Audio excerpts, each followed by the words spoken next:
மதியும் கபீரும் நண்பர்கள். இருவரும் அங்காடியில் சந்திக்கின்றனர். நாம் சந்தித்து எத்தனை நாட்கள் ஆகிவிட்டன? நீ எப்படி இருக்கிறாய்? நன்றி, நான் நலமாக உள்ளேன். உன்னை சந்தித்தது மகிழ்ச்சியாக உள்ளது. நீ எப்படி இருக்கிறாய்? நானும் நலமாக உள்ளேன். நான் என் மாமாவுடன் நேலகிரியில் உள்ள மசினகுடி காட்டிற்கு சிற்றுலா சென்றது உனக்கு தெரியுமா? அப்படியா?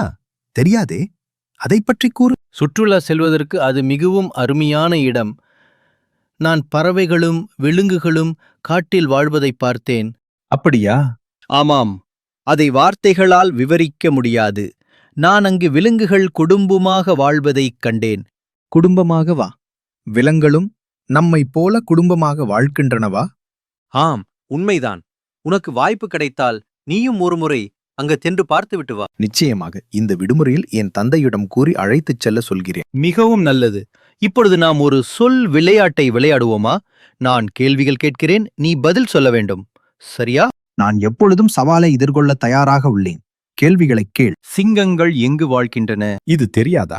சிங்கங்கள் காடுகளில் வாழ்கின்றன. ஆம், சிங்கங்கள் காடுகளில் உள்ள குகைகளில் குடும்பமாக வாழ்கின்றன.